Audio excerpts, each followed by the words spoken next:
a todos, yo soy el doctor Claudio Cárdenas, yo soy actualmente el comisionado de comunicaciones de la FLAS y estamos admitiendo a la gente para comenzar nuestro conversatorio FLAS, nuestro cuarto conversatorio FLAS, este, con el doctor Darwin Vizcarra.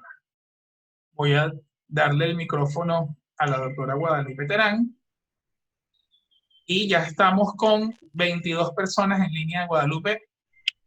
Hola Claudio, ¿cómo estás? ¿Qué tal? Buenas tardes a todos, mucho gusto. A nombre de la Comisión de Educación de la Federación Latinoamericana de Sociedades de Sueño, nos da mucho gusto darles la bienvenida a nuestro conversatorio en el marco del próximo Congreso Latinoamericano de Medicina del Sueño.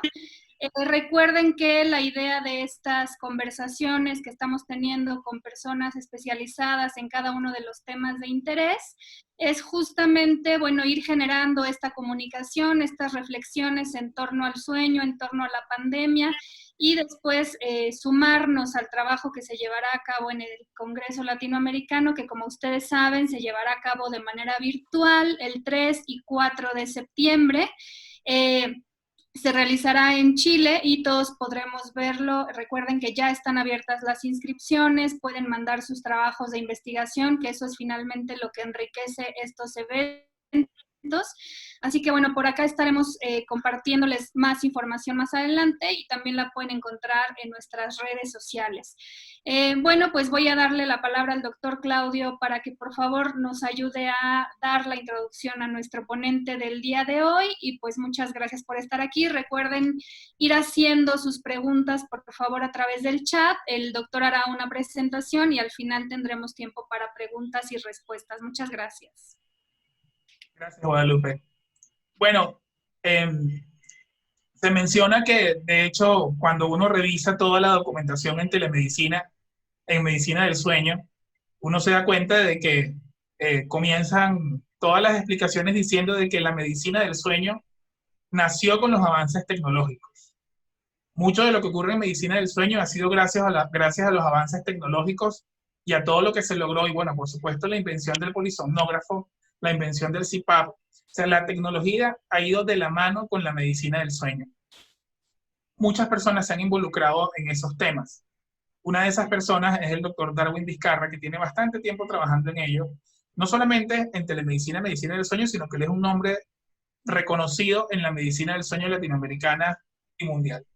El doctor Darwin Vizcarra es neurólogo, especialista internacional en medicina del sueño, certificado por el American Board of Sleep Medicine, profesor asociado de la Universidad Peruana Cayetano Heredia, y él es el director clínico de IGNOS, Instituto del Sueño, y la Clínica San Felipe. Por supuesto, es uno de los miembros de la Academia Peruana de Medicina del Sueño, como su nombre lo dice, proviene de esas tierras. Y bueno, es para nosotros un gusto y un honor poder conversar con el doctor Darwin Vizcarra y toda su experiencia y conocimiento. Doctor Darwin, bienvenido. Muy buen día y agradezco la introducción y igualmente saludo a todos los participantes que hacen el enorme esfuerzo de ocupar su tiempo para poder cambiar ideas y estoy seguro que nos van a nutrir a través de sus preguntas y comentarios. Entonces voy a pasar a compartir mi pantalla para que podamos revisar un tanto la presentación que he preparado y con esto tengamos algunos elementos que sirvan para luego pasar a la discusión, ¿no? Entonces, lo que vamos a discutir hoy día es la telemedicina del sueño, pero en un contexto muy singular, que es el contexto de la epidemia COVID-19, cosa que actualmente nos reúne y ciertamente, siendo una situación adversa, también ha podido generar encuentros mucho más fluidos y un interés renovado por buscar soluciones. Y entre estas soluciones, muy probablemente están aquellas que nosotros vamos hoy por hoy a discutir.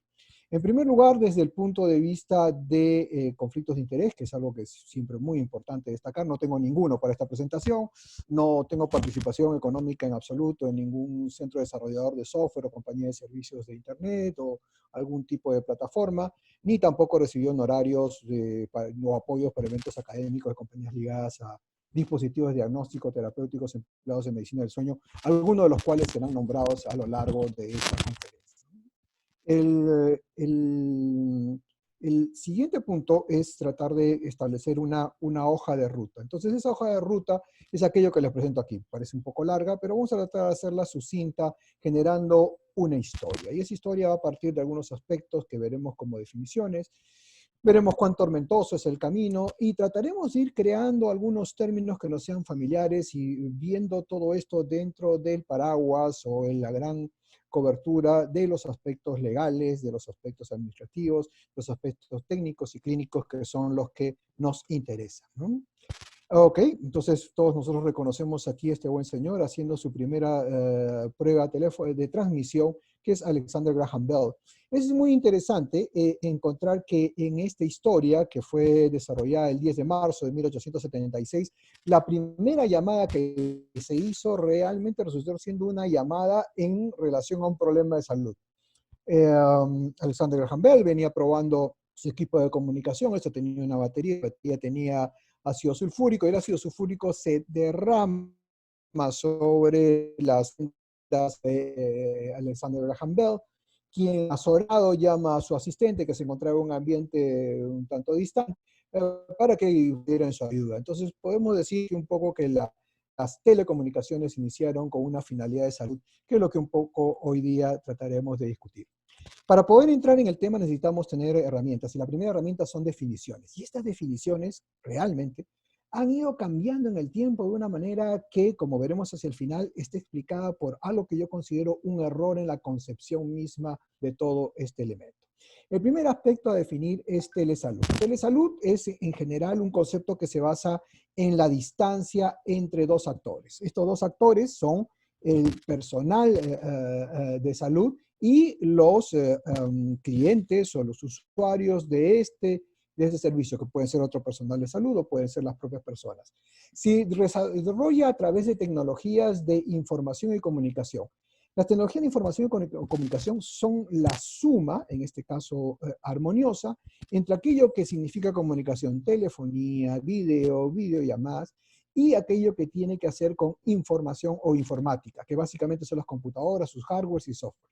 Entonces, la unión de esto ha desarrollado todo este campo que nos permite ahora estar conectados, que son la tecnología de información y comunicación. El objetivo de la telesalud, entonces, es dar accesibilidad y oportunidad, y se basa en algunos ejes centrales en su concepción. Primero, dar servicios de salud, asistencia.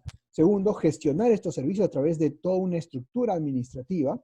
Generar información hacia los pacientes, generar información hacia las personas, otro tanto educación hacia los agentes de salud, capacitación y comunicación. Entonces, ese es el gran marco que la telesalud logra integrar. Dentro de esto existe ya algunas subdivisiones. Una de ellas es la telemedicina, en donde los componentes que han sido mencionados adquieren tareas un tanto más específicas en relación a promoción, prevención, diagnóstico, tratamiento, recuperación, rehabilitación y cuidados paliativos que son prestados por los problemas de salud a través de estas tecnologías, ¿no?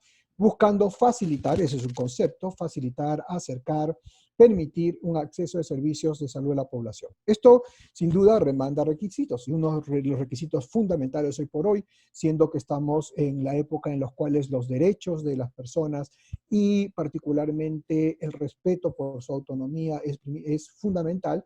Bueno, un primer aspecto requisito es la protección de datos personales, dado que empleamos interfaces o medidas que son distantes a diferencia de lo que es presencial. El privilegio de la protección de datos personales se convierte en uno de los aspectos centrales y limitantes, sin duda, para el desarrollo de esto.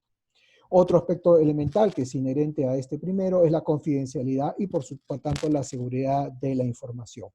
Nuevamente, bajo el principio de que nosotros no practicamos una medicina que sea básicamente basada en la beneficencia, donde nosotros tomamos la decisión por el paciente y asumimos un rol un tanto paternalista, necesitamos hoy por hoy, en respecto a la autonomía, tener una autorización otorgada de forma expresa para el empleo de esta prestación de servicio. Y eso se hace mucho más importante en la medida que tenemos nuevamente todos estos actores, estos elementos tecnológicos que van a mediatizar la relación entre el médico o el agente de salud y el paciente. Entonces, la autorización es fundamental para poder llevar a cabo estas estrategias.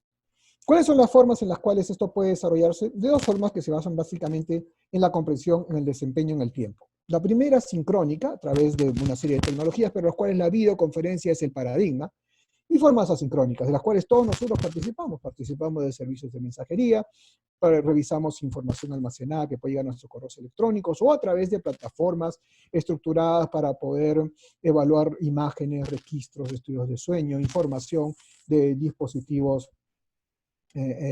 PAP, información que también puede venir de celulares, aplicaciones, y también existe una tercera modalidad en la cual pueden haber mecanismos interactivos en los cuales nosotros no intervenimos, en los cuales básicamente se retroalimentan. Algunos de ellos son estrategias ya ubicadas en determinados puntos de acceso electrónico para terapia cognitivo-conductual y aplicaciones de smartphones, ¿no?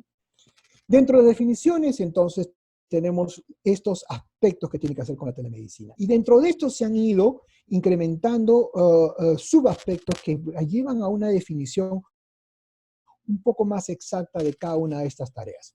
El primer aspecto es la teleconsulta. En la definición más tradicional y que inició con el desarrollo de estas tecnologías, la teleconsulta se consideraba que era aquello que básicamente nosotros reconoceríamos dentro de un hospital como interconsulta, es decir, un profesional preguntándole a otro profesional respecto a un tema específico. Hoy por hoy, estos conceptos se han venido a, vamos a decir, a secularizar.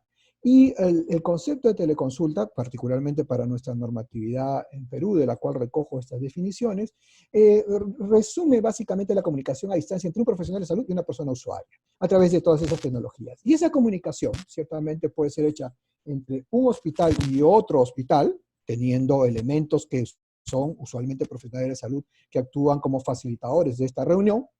Puede hacerse de un hospital a domicilio, y puede hacerse hoy por hoy de domicilio a domicilio. Y estas dos últimas son las preferidas en la pandemia COVID-19, que ha aislado inclusive al personal de salud, lo ha separado muchas veces de su locación habitual para poder acercarse mejor a los pacientes. Y los fines básicamente son los mismos. Y quiero destacar dos fines importantes, que son diagnóstico y tratamiento, porque dentro de lo que significa la estructura y marco legal, como lo veremos más adelante, muchas veces este aspecto fue timoratamente soslayado para poder darle a la telemedicina, en este caso la teleconsulta, una aproximación que fuera bastante más modesta de lo que sus potencialidades, como creo yo, pueden dar. El segundo aspecto es la interconsulta, que lo medimos básicamente con lo que no es la experiencia diaria dentro de un hospital, profesional de salud. La teleorientación, que puede ser dada por un profesional de salud o hacia una persona usuaria de salud, con fines que no tienen que reunir necesariamente diagnóstico y tratamiento, sino más bien fines de consejería. Y el telemonitoreo, sobre lo cual también veremos algo en esta charla, respecto al seguimiento a distancia de una persona usuaria, usualmente en este caso y para la normativa peruana, en instituciones prestadoras de servicio de salud, hospitales, clínicas o instituciones ad hoc para este servicio, y en la cual la transmisión de los datos con parámetros que pueden incluir datos biomédicos, exámenes auxiliares, están dentro de un formato usualmente más sofisticado y establecido. Entonces, con estos elementos, nosotros vamos a ir analizando cuál ha sido el desarrollo y cómo es que toda esta estructura, que aparentemente muy bien compartimentalizada y definida, termina conectándose con la realidad a través de un camino tormentoso. Aquí está el buen señor Pedro Sada, ¿no? Muy sujeto a críticas y comentarios a la actualidad, declarando finalmente la existencia de una pandemia a nivel mundial. Esto sucedió en marzo del 2020, e inmediatamente después, muy tempranamente, aparecen publicaciones como estas en relación al impacto de la telemedicina como un nuevo aliado para estas circunstancias. Estos son documentos del 6 de abril. El 15 de abril ya se habla de un boom mundial de la telemedicina durante el COVID-19, cosa que veremos con algunas estadísticas, y básicamente llegamos al concepto de la pandemia con mejores herramientas en todo sentido. Yo creo que nunca la humanidad ha tenido una capacidad para poder defenderse tal como esta circunstancia, que duda cabe, pero entre esas herramientas, sin duda, aquella que estamos empleando en este momento es una de cabal importancia. Entonces, con estos elementos, nosotros vamos a comenzar a afinar un poco el concepto que nos hace aterrizar sobre nuestro objetivo central de interés. Las telemedicina. Y la telemedicina y la medicina en sí tienen una serie de campos de especialidades, de manera tal que nos permitamos crear un nuevo término, que va a ser denominado, y es el término que propongo, la telesomnología. Entonces, ¿cómo hemos definido la telesomnología? Como la rama en desarrollo, y creo que el término es muy apropiado, porque es una rama aún en evolución, de la telemedicina, que consiste en la consulta somnológica a distancia, es decir, no en persona, empleando estas tecnologías, que son diversas, pero básicamente el objetivo es tener conectividad, y esto incluye telefonía, internet, generando teleconsulta, teleconferencia, telemonitoreo y teleeducación.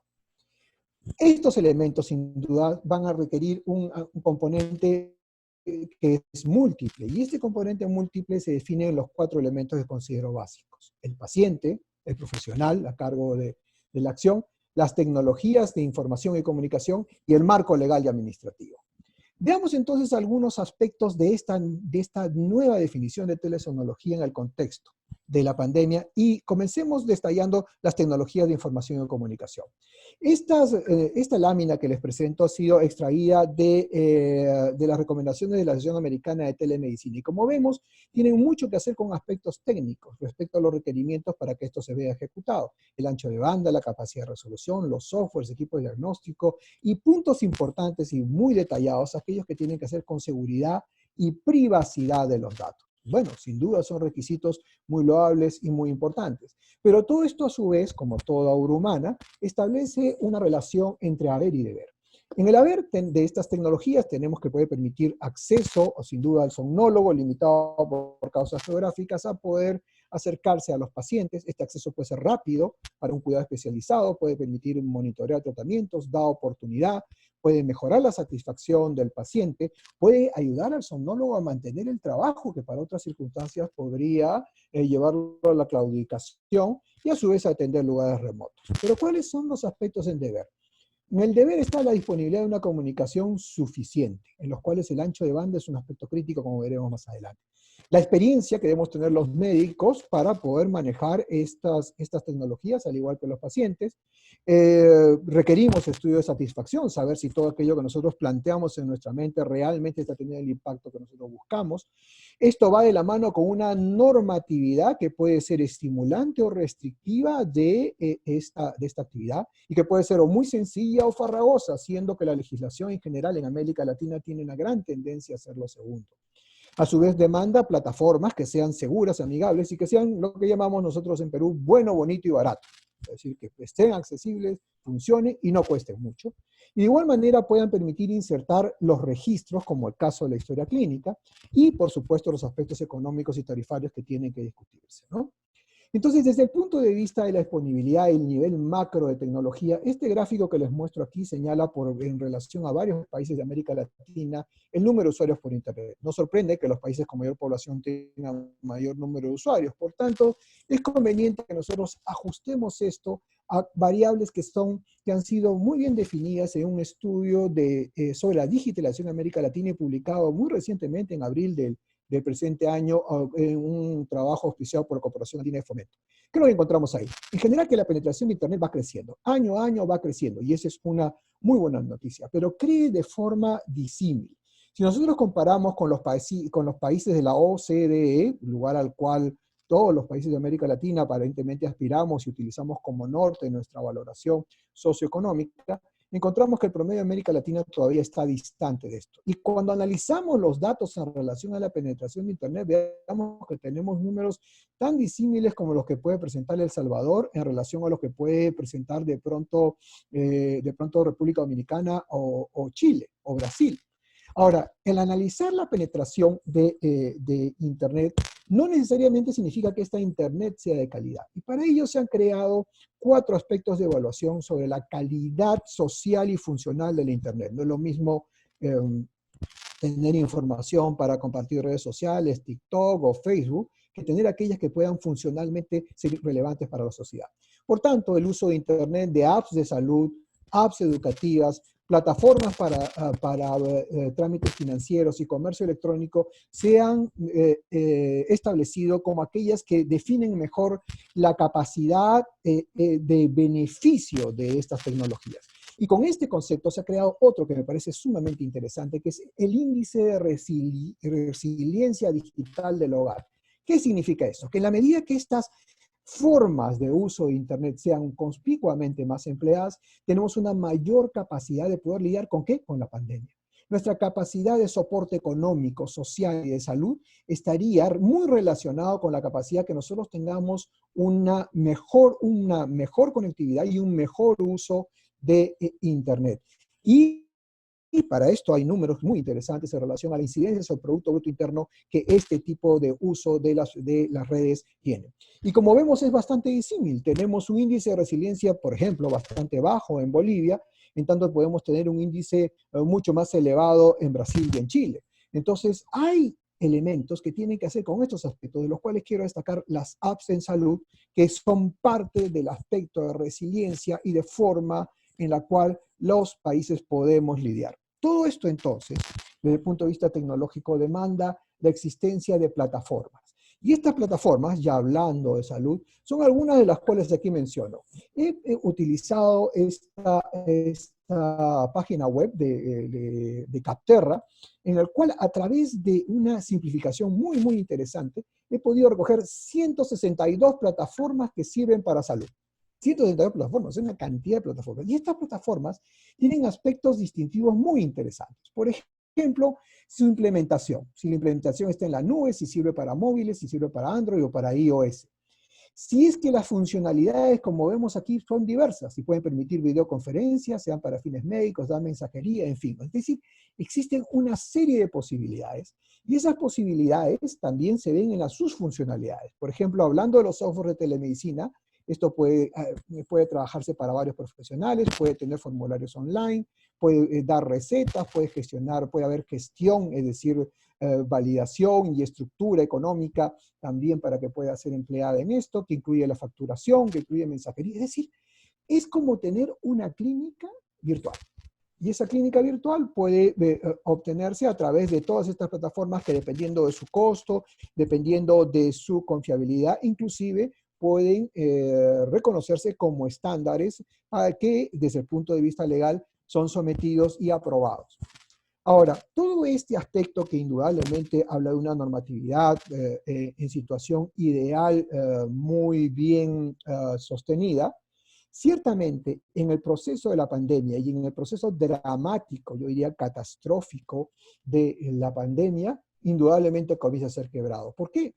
Porque todos estos desarrollos estaban en ciernes, en tanto la pandemia no. La pandemia rápidamente se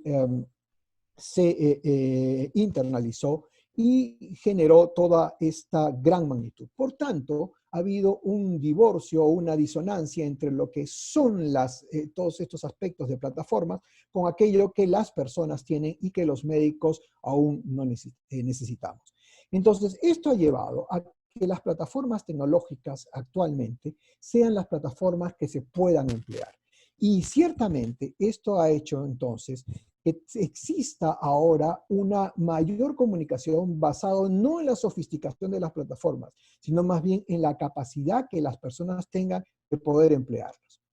Estos elementos se tienen que hacer también con la normatividad. Y lo que les acabo de mostrar son algunas de las normativas que aquí están, y quien quiera revisarlas con todo gusto se las puedo entregar, pero son normativas que básicamente han sido hechas antes de la pandemia. Y estas normativas establecían una serie de aspectos, muchos de ellos muy rígidos, muy estructurados, un tanto farragosos, para poder practicar la telemedicina, y no sin vaivenes. Por ejemplo, en México se planteó el proyecto de norma de regulación de la atención médica a distancia, y luego este proyecto fue cancelado. Es decir, ha habido una serie de vaivenes.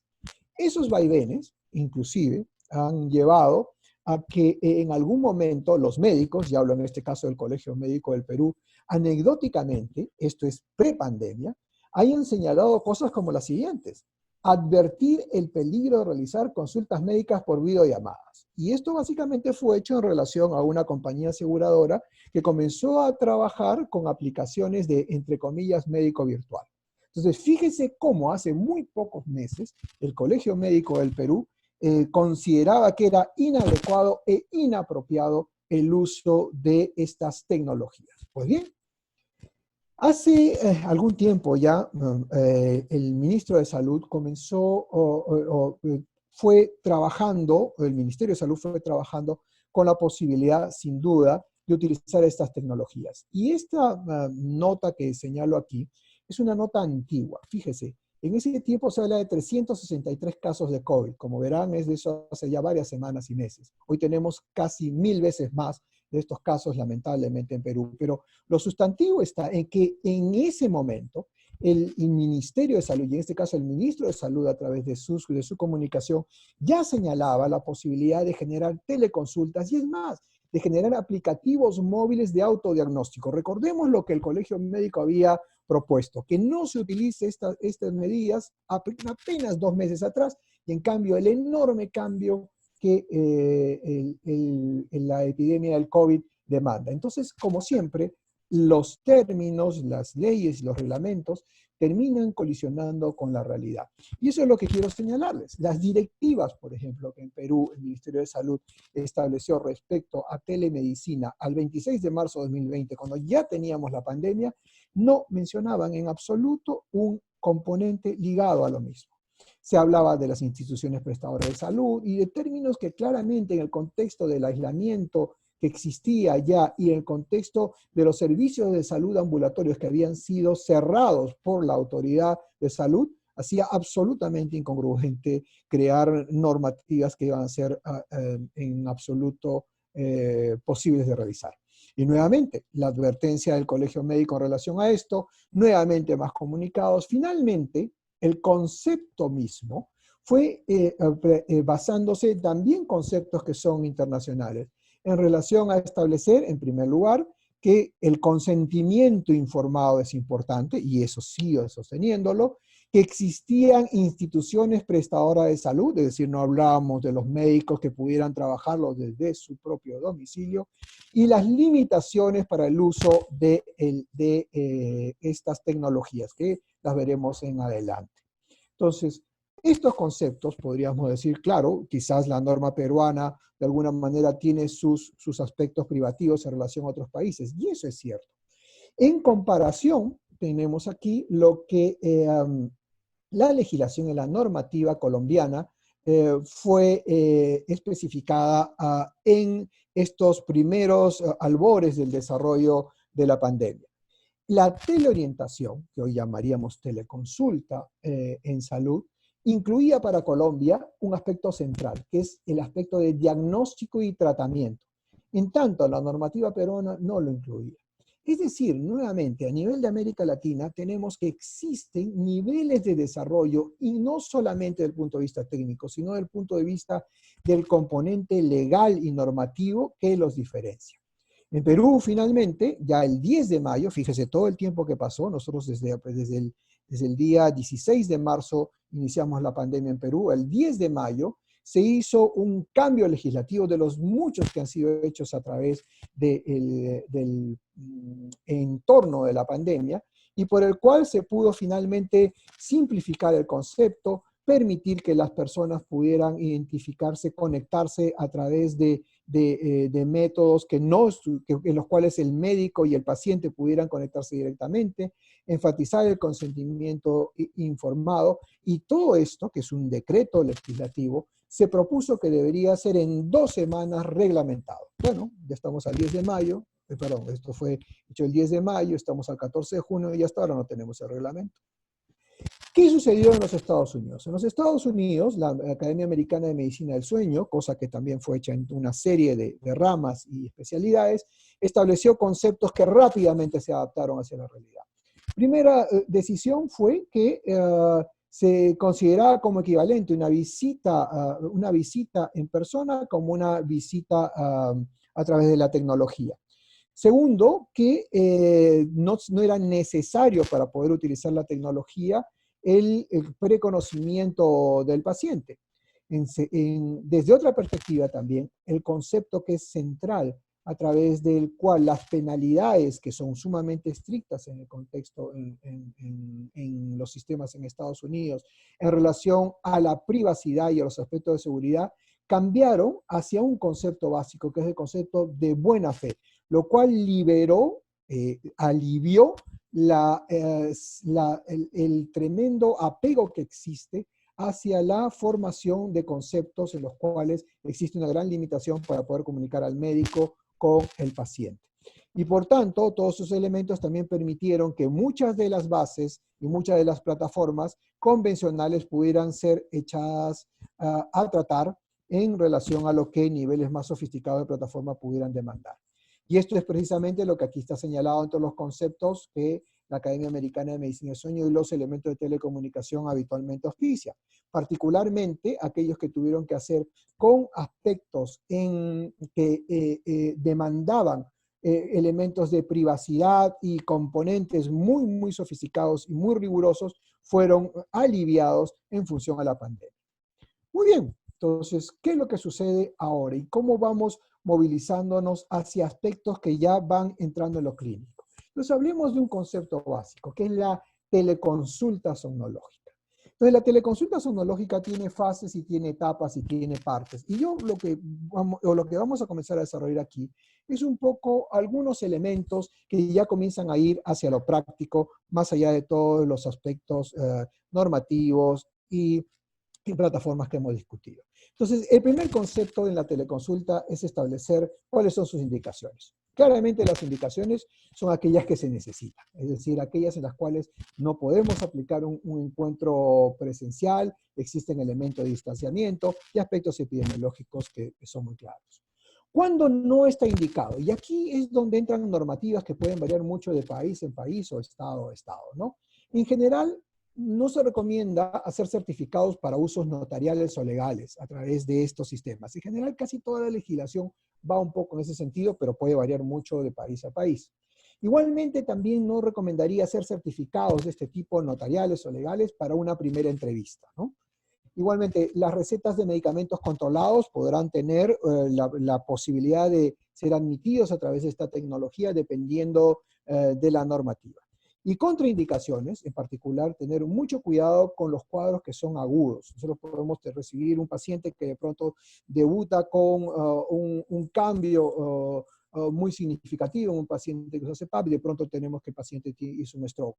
Entonces, tener mucho cuidado con los cambios agudos, ¿no? Eso hay que estar muy claro. En general, todas esas tecnologías que son no presenciales pueden ser empleadas en circunstancias no de cuadros agudos e hiperagudos. Yo diría que esas son las principales contraindicaciones, ¿no?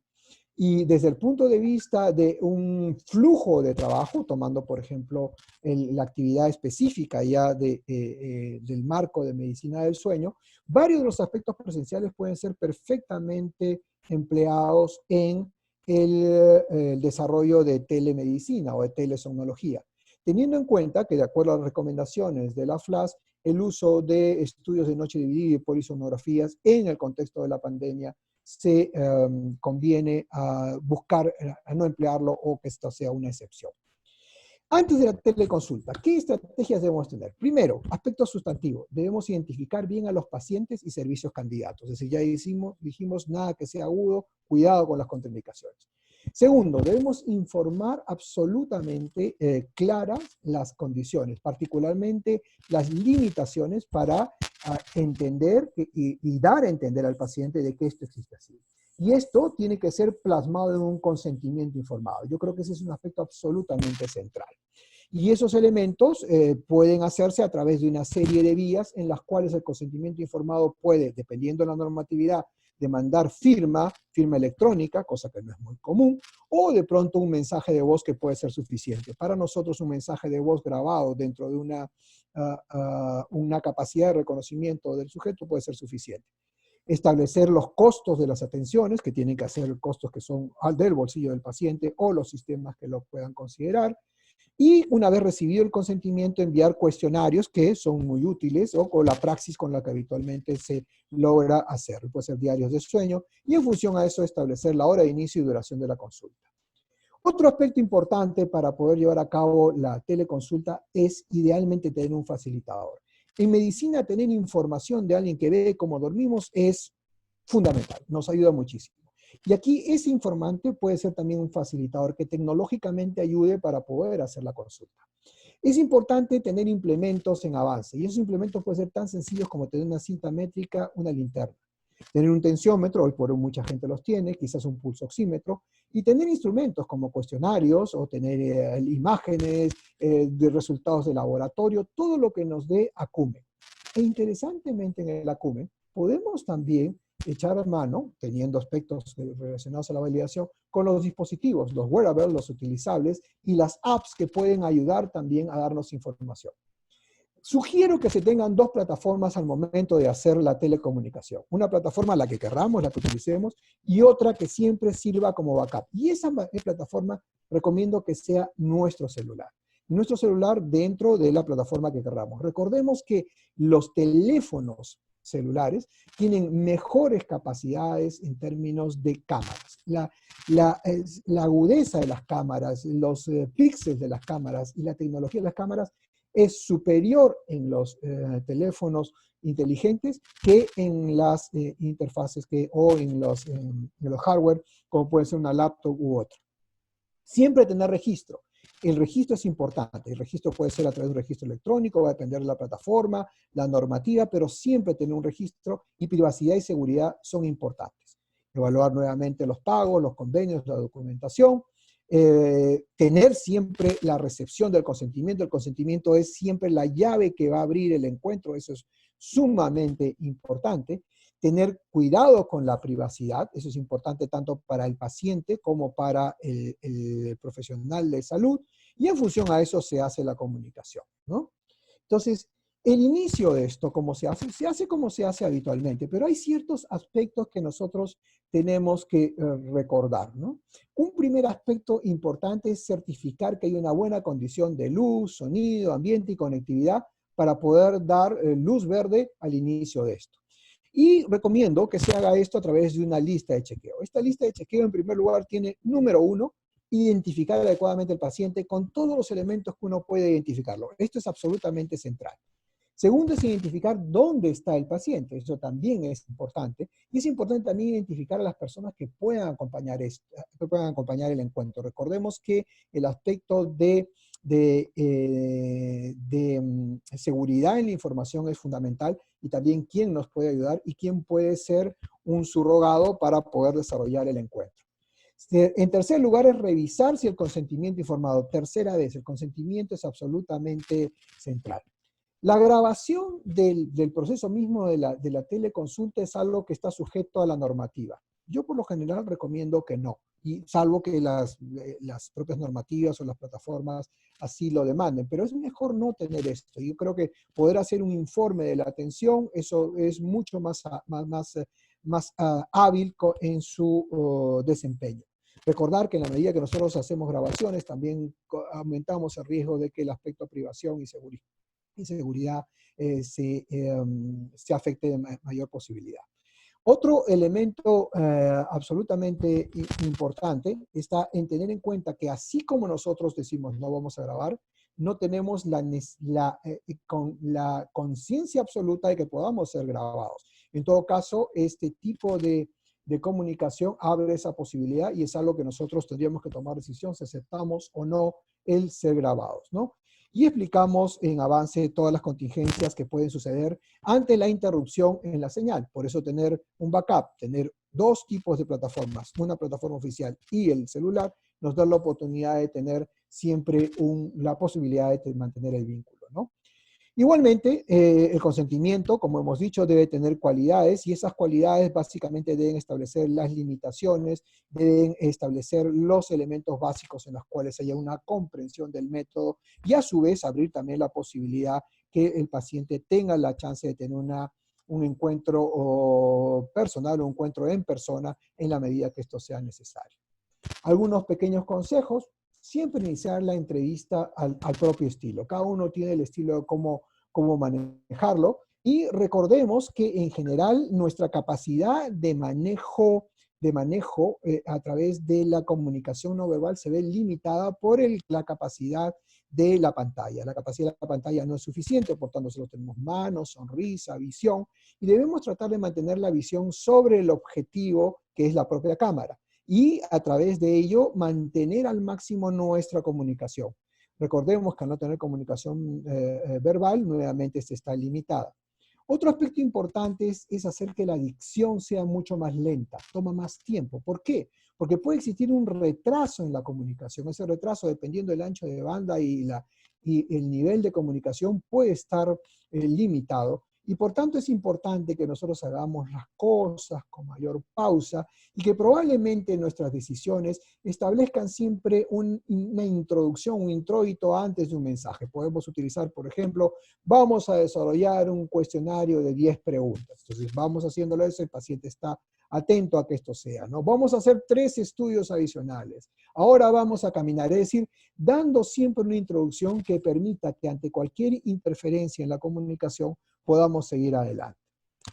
El examen físico. El examen físico indudablemente se ve limitado. Y ese es uno de los aspectos más importantes. Y dependiendo de qué campo nosotros llevemos, hay una serie de estrategias. En neurología hay una serie de estrategias para poder hacer una parte del examen. Y para aquello que se refiere hacia medicina del sueño y hacia la telesomnología, sin duda la historia es absolutamente importante. Y algunos aspectos del examen físico pueden obtenerse. Esos aspectos del examen físico podemos hacerlo a través, en primer lugar, de la observación, entender que la persona nos entiende, que es absolutamente central.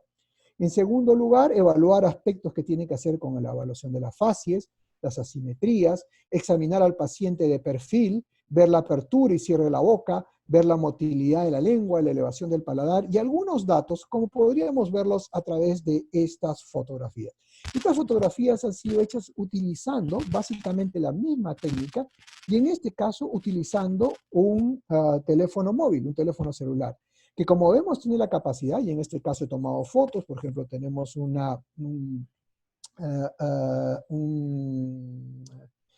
nivel, por ejemplo, de limitación en el flujo del aire, donde podemos ver perfectamente las narinas, podemos ver la visión lateral con un cierto nivel de micrognatia, podemos tener la capacidad de poder ver un paladar un tanto agudo y una escala de Malampati entre 2 y 3. Es decir, es posible que nosotros podamos obtener información a través del empleo de esta tecnología.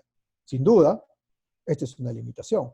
En circunstancias ideales, nosotros podríamos tener un nivel de sofisticación como esta, que inclusive lleva a la posibilidad de tener un estetoscopio electrónico, cosa que indudablemente a través de los métodos en los cuales la pandemia nos importa, sería imposible de poder desarrollarlo, ¿no?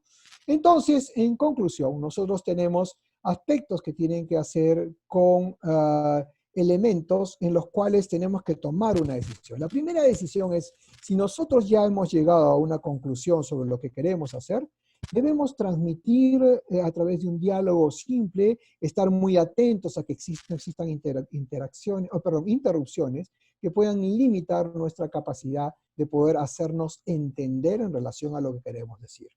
Es importante también definir con toda honestidad que si no nos sentimos cómodos a través de lo que hemos hecho, hagámoslo saber y cambiemos el destino de este elemento para llevarlo hacia una actividad en la cual la actividad presencial sí sea necesario, ¿no?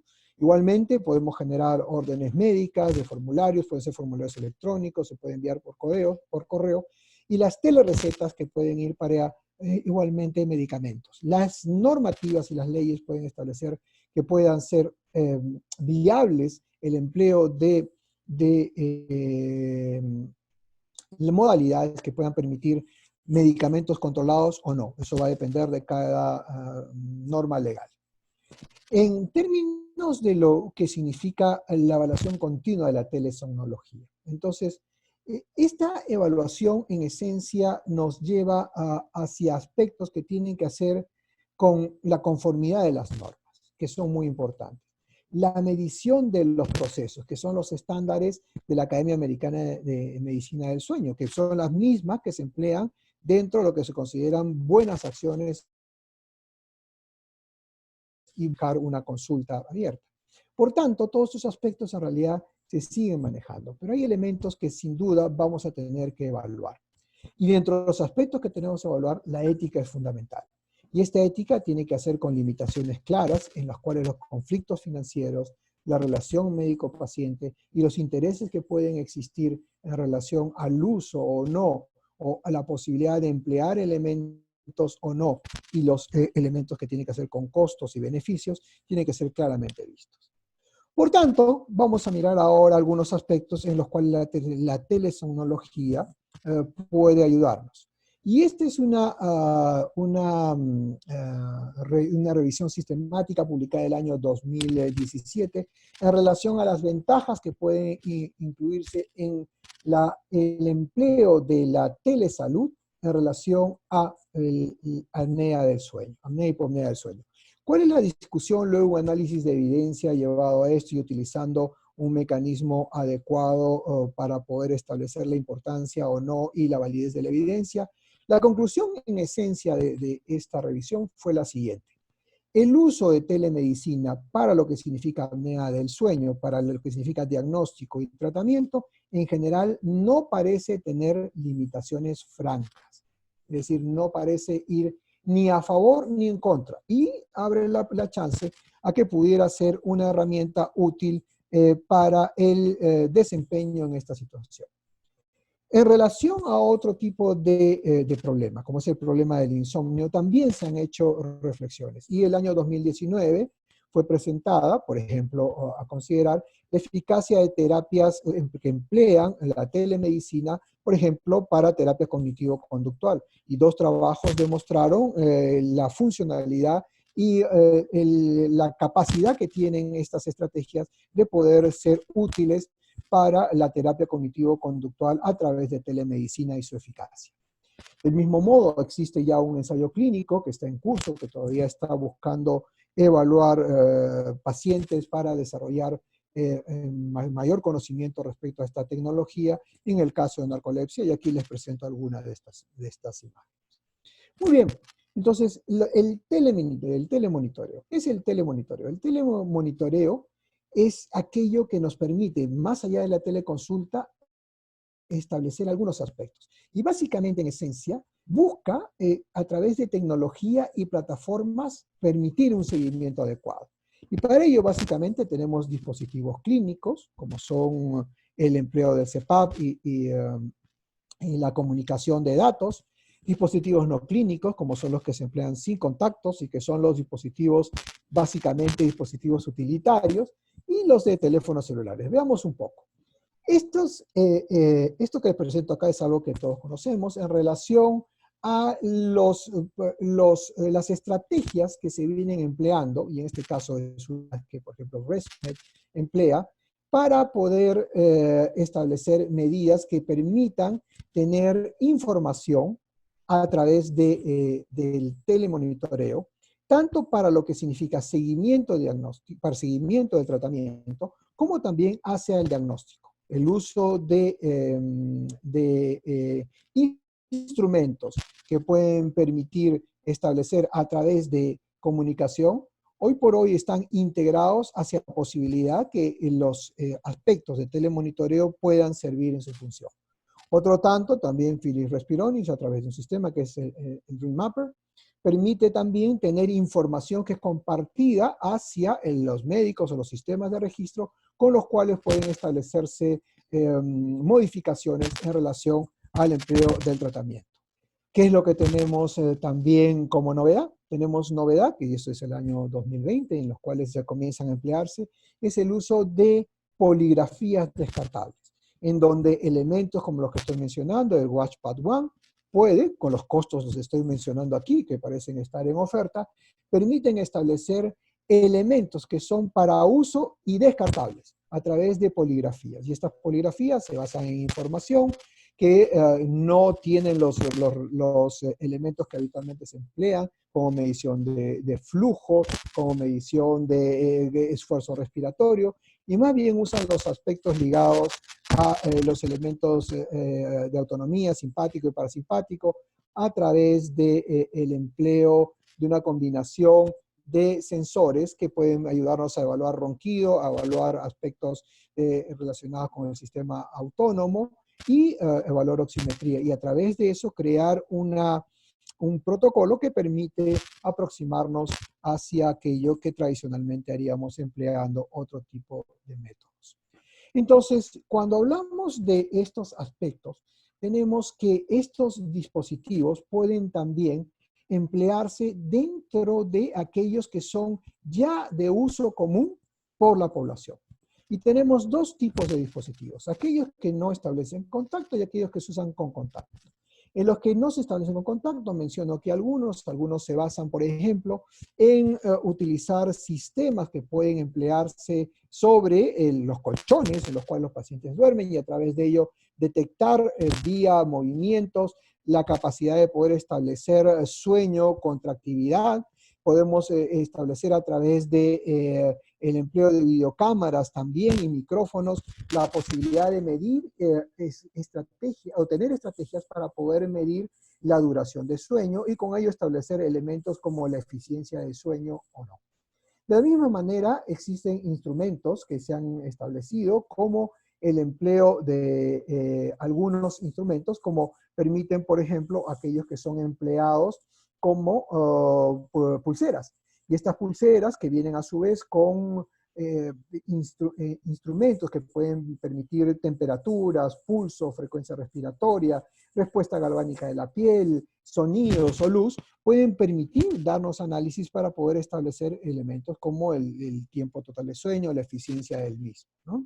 Entonces, estos elementos, de alguna manera, han sido ya sometidos a estructuras que buscan estableciendo como contacto central aquellos que la polisonografía contra estos elementos. Y, interesantemente, se han establecido elementos de sensitividad o valores de sensitividad y especificidad que han venido variando, y aquí les muestro algunos de los que se han ido empleados, tanto, por ejemplo, como el Apple Watch o como algunos otros instrumentos que son de uso comercial y que van tomando cada vez un impacto interesante, en donde las aplicaciones de estos elementos comienzan a encontrarse con elementos clínicos que en este momento todavía están buscando establecer una conexión, pero que con el tiempo a futuro, estoy absolutamente seguro, cada vez van a entrar como herramientas y argumentos propios de nuestro desempeño clínico. Eso mismo es lo que nosotros conocemos como las aplicaciones de salud, que existen muchísimas en español, y cuyo contenido médico va dirigido a profesionales sanitarios.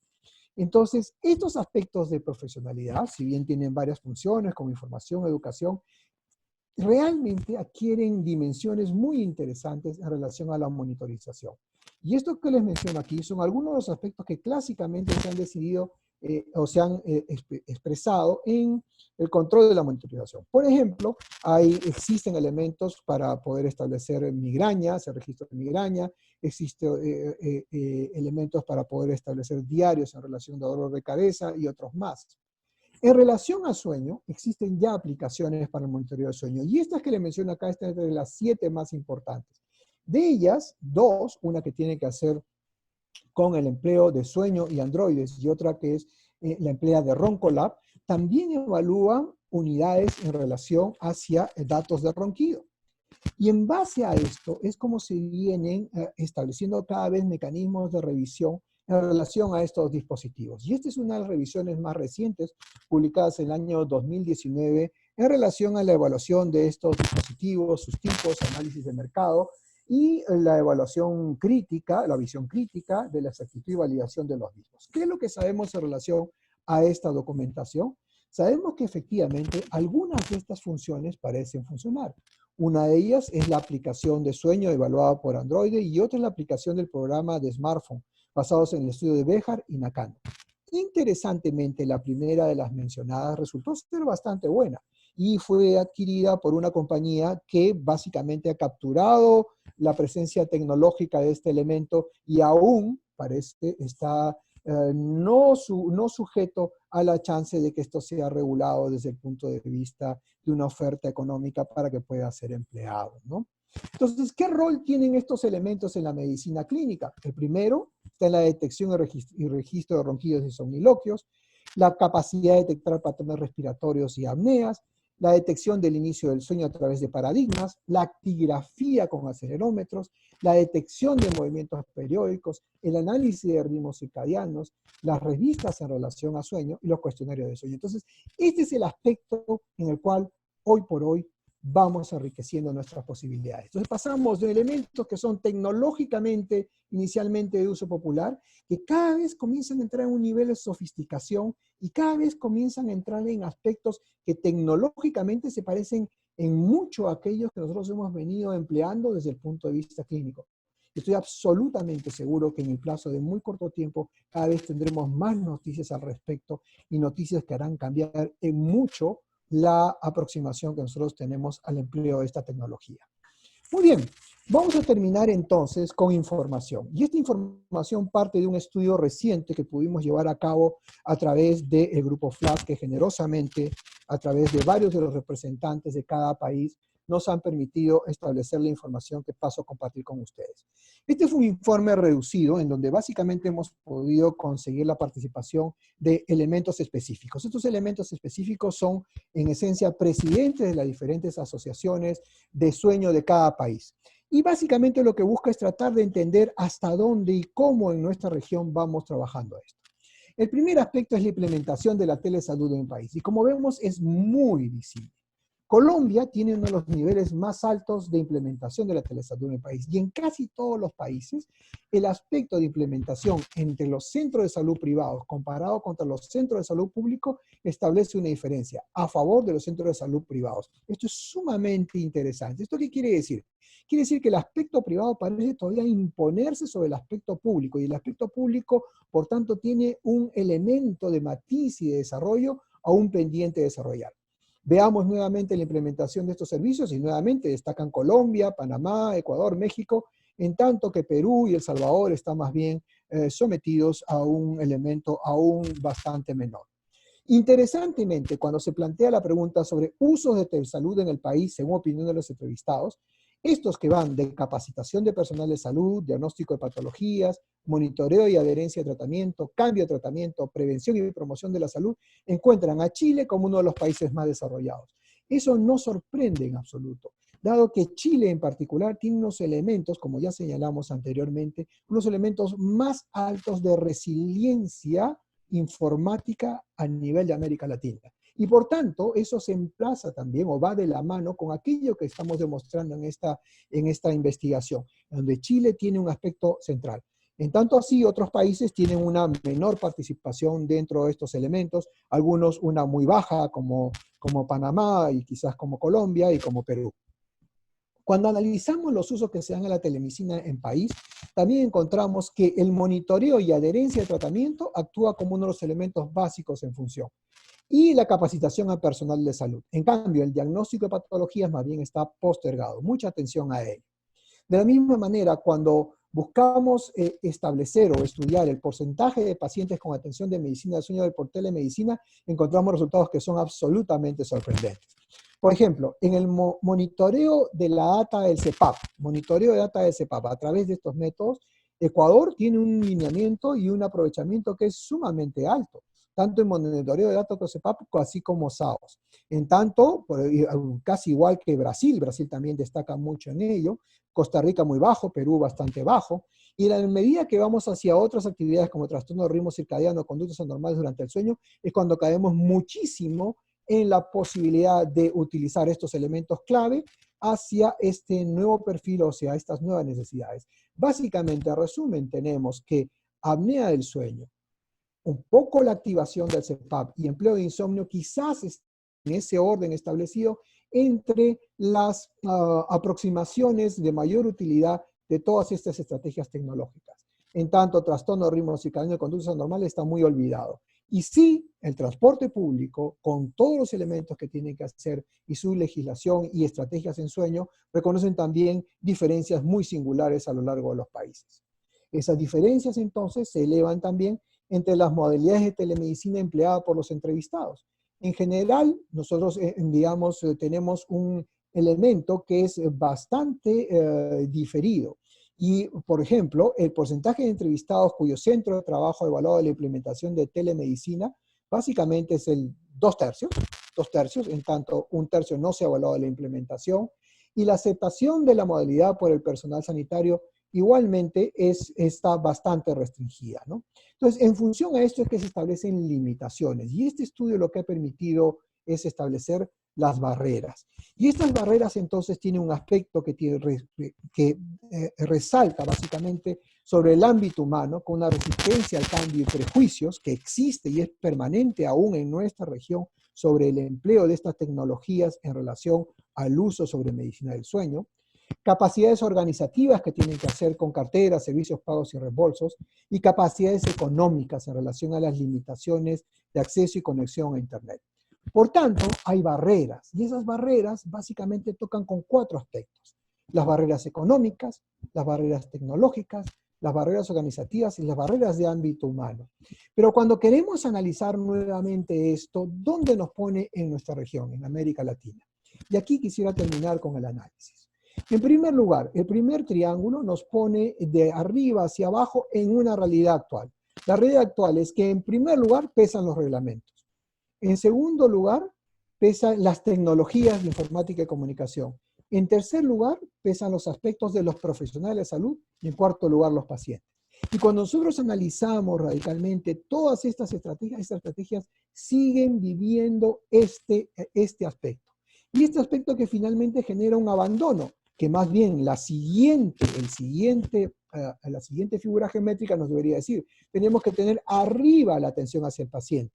En segundo lugar, los profesionales y finalmente los reglamentos. Pero los reglamentos son agobiantes, los reglamentos son sumamente onerosos, los reglamentos son sumamente costosos y van muy a la saga. Esto ciertamente hay que diferenciarlo de país en país, pero en general van muy a la saga de lo que son las necesidades prácticas de poder entender estos avances y estas estrategias. Y esto también tiene mucho que hacer con un aspecto central que tristemente nos reúne a todos los países de América Latina, es la corrupción. Y la corrupción tiene mucho que hacer con estos aspectos que aquí quiero mencionar. En primer lugar, el monopolio de la información. La información tiene que ser abierta para todos. En segundo lugar, el aspecto discrecionalidad que las autoridades a cargo de esto pueden tener, a favor o en contra, racionalizando o automatizando la producción de decretos leyes, que muchas veces son sumamente confusas. En tercer lugar, la transparencia, que es sumamente importante, que son sistemas digitales para la gestión y transparencia documental. Y un aspecto central es el desarrollo de culturas permisivas, que ciertamente varían mucho entre países y países, pero estas culturas permisivas que hoy por hoy se convierten en bases de la corrupción. Es así donde quiero terminar entonces estableciendo las conclusiones. En primer lugar, la telesomnología es una herramienta. Y como estas herramientas tienen como objetivos que deben ser ejecutadas de forma segura y significante. Y ciertamente tienen limitaciones que abarcan a nuestro sistema, a los pacientes y a la profesión. Interesantemente, esta forma con la cual nosotros podemos trabajar ingresa a la casa de los pacientes. Por tanto, nos da una aproximación a un cuidado general. Nos puede permitir una nueva forma de relacionarnos con los pacientes y el potencial, ciertamente, de mejorar la relación médico-paciente, cosa que los que venimos trabajando intensamente en esto vamos encontrando cada vez más. En tercer lugar, permitir un sistema de salud mejor integrado, en el cual puede haber referencias, contrarreferencias, educación, gestión y asistencia. Eso es absolutamente central. Existe una asociación con resiliencia digital, es decir, las personas se adaptan a emplear esto y las personas van aprendiendo, los médicos vamos aprendiendo, profesionales de salud también a cómo emplearlo. Disminuye los costos de los servicios, en eso sí, en general todo lo que vemos y todas estas instancias tienden a disminuir los costos. De manera igual a disminuir los riesgos por traslados y contactos, que son algo que las formas en las cuales estamos enfocando la pandemia también limita y hace que las personas estén más aisladas, pero a su vez permite la apertura de comunicación a través de esto. Permite también mantener el trabajo. Recordemos que los médicos también estamos lidiando contra situaciones que son adversas y a través de estas tecnologías podemos enfocarnos hacia poder servir y tener trabajo que bajo otras circunstancias podríamos no tener. Esto sin duda requiere más estudios para validar el uso en el espectro de la medicina del sueño. Es todavía joven, cuántos elementos que están pendientes de poder detallar. Y es una alternativa finalmente en el contexto de tiempos difíciles, como son los que estamos viviendo con la epidemia. Muchas gracias por la atención. Regresamos otra vez a los fundadores y los creadores de estos medios de comunicación.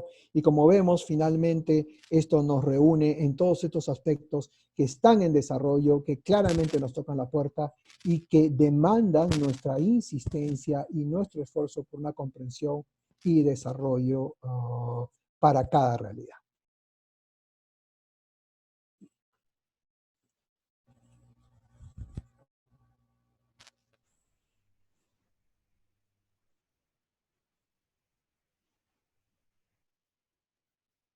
Muy bien, no los escucho ahora, no sé si ustedes me escuchan a mí.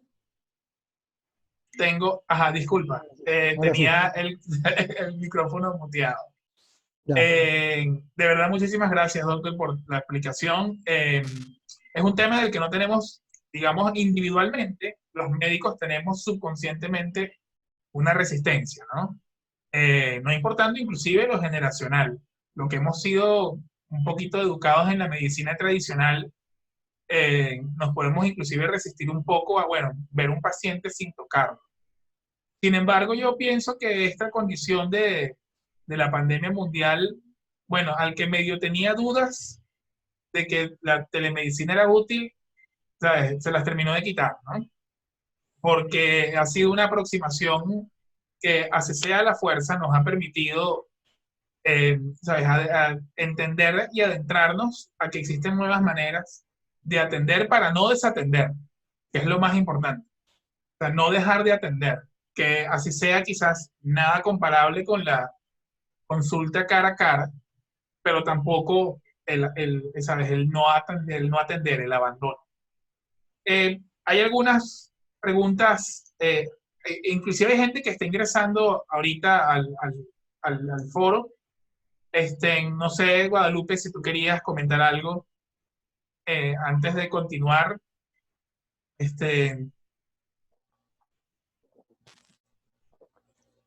Te tengo que habilitar yo el micrófono, qué pena. Este, ya va. Gracias, gracias. Es que sí, soy el coordinador del. Ahí está. Gracias, ahí estoy. Pues nada, muchas gracias por toda esta información que es muy interesante porque definitivamente la realidad nos alcanzó, ¿no? En este momento la telemedicina no es una opción, es una necesidad y es la única manera en que muchos especialistas podemos mantenernos en la práctica y también creo que esto está permitiendo que haya un cambio, ¿no? Incluso en los pacientes. En mi experiencia personal, nosotros tuvimos al principio mucha renuencia de los pacientes, ¿no? Era como, no, yo prefiero esperar a que esto pase, quisiera verla, quisiera la consulta, porque pues sí es necesario como este contacto visual, como muchas cosas que tienen que ver con el apego del paciente incluso, pero al final pues pasa y pasa el tiempo y esto se vuelve la única alternativa. Entonces, creo que considerando todo esto, pues tenemos que abrirnos a estas experiencias.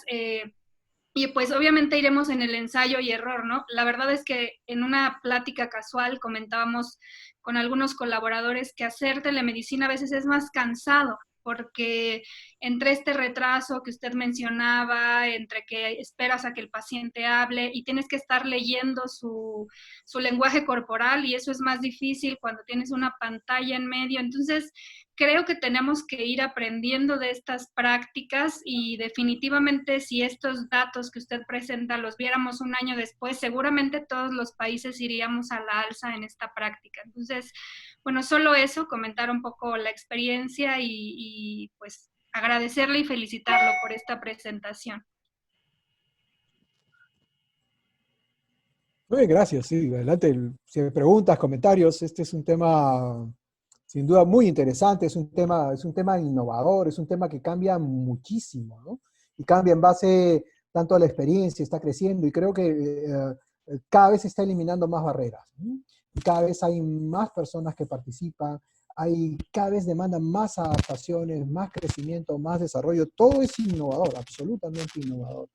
Y ciertamente esto creo que llegó para nunca más irse.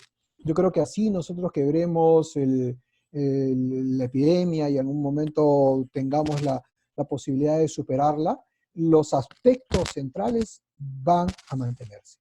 Y la innovación, la tecnología, el desarrollo, la forma en la cual esto está creciendo es absolutamente increíble. O sea, si nosotros hablamos en términos de plataforma de salud, de formas de salud, si uno mira cuántas existen a través de, digamos, de aquello que viene por el iOS y otros que vienen por otro tipo de plataforma, podemos hablar de 96.000 plataformas. O sea, es increíble la cantidad que hacer concursos, ir mirando cuáles son las de mejor aplicación y para eso hay una serie aspectos que tienen que hacer desde el aspecto del marco legal hasta cosas tan prácticas como su funcionamiento. Sí, de hecho, por lo menos he visto que en algunas estrategias que se vienen ejecutando, ya casi que se adelanta toda una serie de estudios, se hace la entrevista online, se manda un técnico con el equipo de polisomnografía, dependiendo un nivel 1 o quizás un polígrafo nivel 3, se revisa el resultado, ¿ok? Eso lo he visto en algunos centros europeos, y después le mandan el CPAP a la casa y lo titulan ambulatoriamente, lo monitorean, modifican presiones de manera de telemedicina, y parece que el médico, o sea, nunca tocó a la persona, pues, y el paciente ya, sobre todo esta condición que es la apnea obstructiva del sueño, que tiene tanto, digamos, déficit de atención, sobre todo por los altos costos, ¿no? El paciente casi que ya ni se moviliza. Ariel Cisternas nos comentaba en su conversatorio sobre CPAP en tiempos de pandemia, de que él tenía y estaban monitoreando más o menos 1.500 personas con los sistemas a través de una casa comercial de los CPAPs, y que cuando se levantó la pandemia apagaron los humidificadores de todos por el riesgo de las partículas expiradas, ¿no? Así que, aunque es verdad que tiene sus limitaciones, yo creo que ya los alcances han superado bastante todas estas limitaciones, y creo que lo que hay que hacer es estandarizarlos, homogeneizarlos y entender que verdaderamente no es para todo, pero sí es para mucho, ¿no? Sí, en efecto, esto va a pasar por un ajuste paulatino a la realidad. Y creo que la realidad, primero, es bastante diversa para nuestra región, en América Latina. Ya lo hemos mencionado las estadísticas y los argumentos. Pero dentro de esa diversidad también existen sí algunos argumentos que son comunes, y son como aquellos que acabas de mencionar, ¿no? Tienen que hacer con a qué pacientes vamos a ir, qué tecnología podemos emplear, y eso ciertamente está aún en desarrollo. Desde nuestra perspectiva, desde lo que significa en nuestra práctica y nuestra experiencia, ¿qué es lo que vamos viendo? Lo que voy viendo es una aceptación muy importante. Mucho más importante de lo que inicialmente hubiéramos podido ver intuitivamente.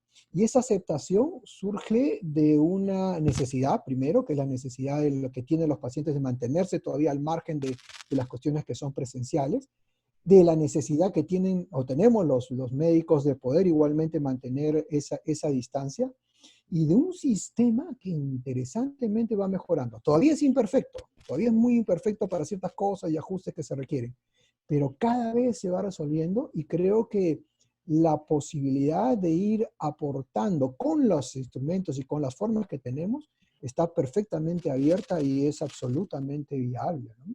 Entonces, yo creo que en general hay buenas noticias que van a permitir cada vez un afronte, una mayor extensión de la posibilidad de atender a las personas, que inicialmente justificada por la pandemia, finalmente creo que van a terminar generando un nuevo rubro y un nuevo campo de acción. Claro. Tenemos aquí un par de comentarios. Bueno, Camilo León lo felicita por la excelente presentación. Hernán Marín está también conectado. Felicitaciones, Darwin, excelente conferencia. Claudia D., no tengo el apellido, dice: muchas gracias, doctor. Nuestro centro, sí, contrario a lo tradicional, ha elegido el camino de la teleasistencia hace un tiempo ya, y esto ha sido propulsado por la pandemia con unas muy buenas experiencias. Bueno. Su conferencia nos motiva a seguir adelante. Rubén Martínez comenta: excelente ponencia, gracias. ¿En qué grado será posible que el gremio médico pueda proponer una normativa con la participación de las diferentes federaciones? Sin ser legisladores y más bien como ciudadanos colegiados, tenemos el deber de empujar este tipo de iniciativas. ¿Usted ha tenido experiencia? ¿Usted se ha contactado en su nación con algunos entes gubernamentales? ¿Ha propuesto algo? ¿Qué experiencia tiene con esto? Oh, la experiencia es interesante, y algo de ello ya les mencionaba. O sea, sí. Y es muy disímil. A ver, específicamente para esto no, pero hablando del nivel macro, las experiencias en el Perú han sido muy lentas. Muy lentas en el sentido de cómo adaptarse a las necesidades y la acción del sistema de salud. Muy lentas, muy demoradas, muy flojas en sentido de su adaptación y por el contrario, excesivamente burocráticas, renuentes a un desempeño práctico, llenas de una serie de atributos cada vez más complejas. Es decir, en otras palabras, lo que mencionaba, estas figuras geométricas, estos triángulos que ponen al revés. Nosotros tenemos 4 aspectos, y eso quiero recalcar, porque esta idea me parece que es absolutamente central. En primer lugar, está el paciente. En segundo lugar, está el médico profesional de la salud. En tercer lugar, está la tecnología, y en cuarto lugar, está la normatividad. Eso es lo que el sentido común debería hacer. Pero ¿cuál es el sentido común actual? Exactamente inverso. Primero son las normas. Las normas pueden ser totalmente fuera del contexto de la necesidad clínica. Luego viene la tecnología, y la tecnología por sí misma se convierte en el argumento antes de ver su aplicación clínica me refiero. Luego viene el médico que sufre los 2 primeros aspectos, y al final está el paciente. Entonces hemos invertido en un aspecto burocrático, yo diría absurdo, muchas veces tonto, sórdido, que no se fija en la realidad. Y esa realidad, que es hoy la pandemia, ha llevado a que esta estructura, que estoy absolutamente seguro no hubiera cambiado como no cambió en años, hoy por hoy tenga que cambiar a la fuerza. Pero aún así el sistema se genera una resistencia al cambio. Ese es el aspecto importante. El sistema resiste mucho al cambio. Yo creo que eso es transversal en todos los países, pero en algunos más que en otros. Sí. Guadalupe, creo que tenías algún comentario. A ver, ya te activo el micrófono otra vez. Está aquí. Ya va. Ahora Muchas sí. gracias. Pues bueno, creo que además de estas preguntas se suman algunas otras felicitaciones. Bueno, mientras esperamos a ver si surge alguna otra pregunta, a mí me gustaría aprovechar el espacio para hacer algunos comentarios o más bien algunos anuncios, si les parece bien. Sí, adelante.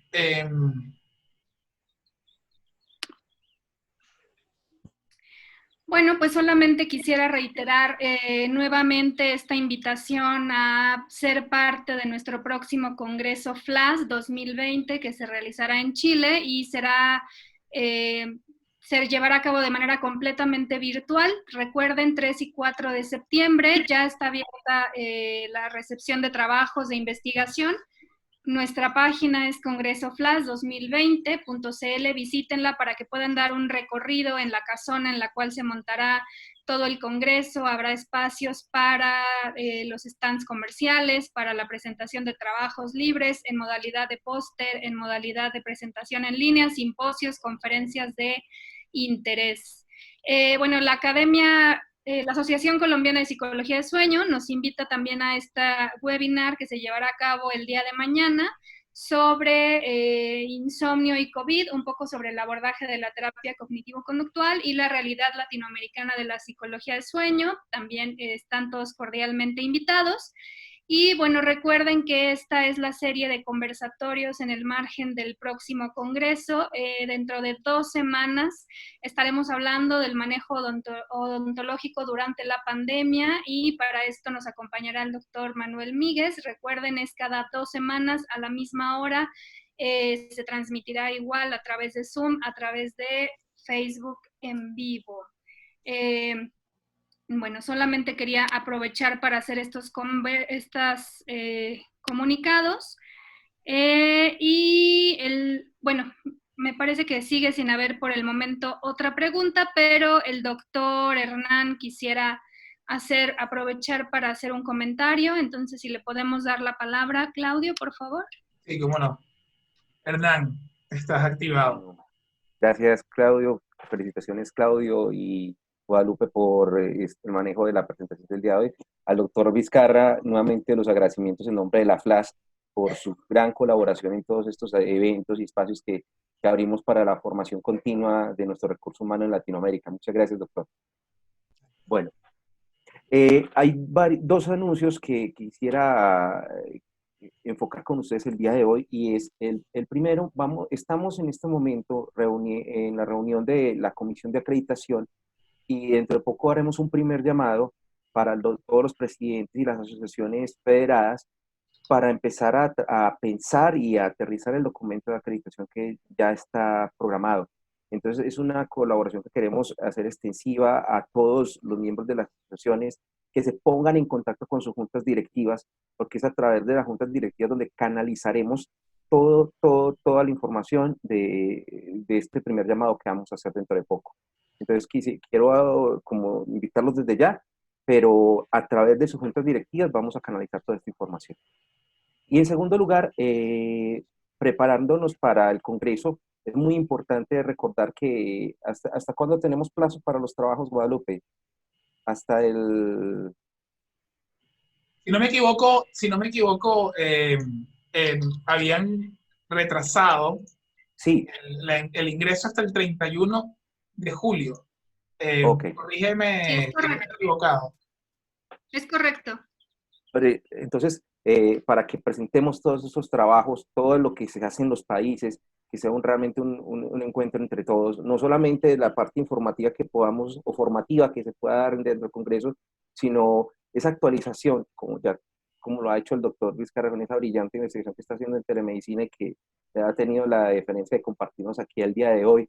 Qué rico escucharlo también en el Congreso, doctor, dentro de los trabajos orales con algo similar, y con muchas de las investigaciones que sé que se hacen en el Perú, que sé que se hacen también en El Salvador, que sé que se hacen en muchos países, y que podemos compartirla desde acá. Esperamos nutrir el Congreso no solamente de las conferencias magistrales, sino también del trabajo que hace la medicina del sueño en Latinoamérica. Para eso son los congresos, para actualizarnos, y esa es la investigación donde encontramos ese rumbo y esa actualización. Específicamente quiero hacer un llamado también porque es importante esa parte de la investigación básica, donde están desarrollando investigación básica en medicina del sueño, o en sueño en general, presentarlo en el Congreso. Queremos fortalecer eso. Latinoamérica, históricamente, y me corregirá el doctor Vizcarra, que está un poco más empapado del tema que yo en ese sentido, a nivel histórico, Latinoamérica ha sido ha tenido un gran desarrollo en la parte básica, en grupos en Argentina, en México, muy bien. Conozco de todas esas investigaciones que se han hecho a nivel básico y que queremos nutrir en este Congreso. No podemos dejar la investigación básica en sueños. La investigación clínica es muy importante. La investigación básica también nos va a permitir que la somnología tenga un amplio desarrollo. Entonces, invitados abiertamente las personas que trabajan en estas áreas a que se pongan en contacto con nosotros, con el Comité de Investigaciones, ya sea con Guadalupe o con el mismo Claudio, para que fortalezcamos esta área de trabajo en todo nuestro continente. Un saludo para todos y felicitaciones, doctor, nuevamente por su conferencia.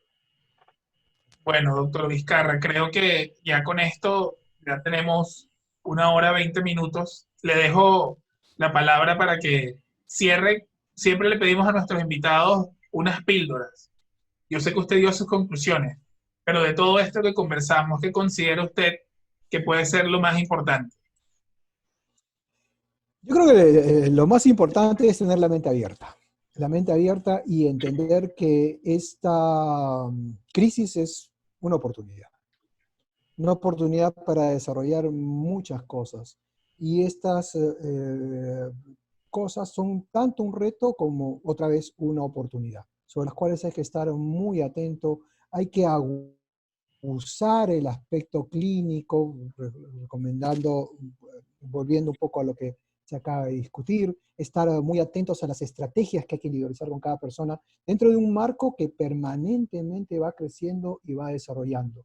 No temer a estos cambios y estas innovaciones, y por el contrario, creo que van juntándose cada vez más y más herramientas que estoy absolutamente convencido van a significar un cambio dramático en la forma como nosotros enfocamos esto. Absolutamente dramático, impulsado inicialmente por la pandemia, pero creo que el propio desarrollo y el propio desempeño van a cambiar sustantivamente nuestra forma de abordar la medicina del sueño. Vale. Bueno, muchísimas gracias. Entonces, Guadalupe. Pues nada, muchas gracias a todos por acudir a este llamado, por ser parte de estos conversatorios. Recuerden que en 2 semanas tenemos una cita nuevamente. Gracias, doctor, gracias, Claudio, gracias, Hernán. Un gusto, como siempre, saludarlos. Y pues la telemedicina es el futuro de esto, así que pues como dice el doctor, abramos la mente y abrámonos a estas nuevas prácticas, siempre haciéndolo con responsabilidad en el marco legal de acuerdo a nuestro país y pues brindando siempre la mejor atención a nuestros pacientes. Que pasen una excelente tarde y pues gracias. A ustedes. Bueno, gracias. Hasta luego. Adiós. Vale.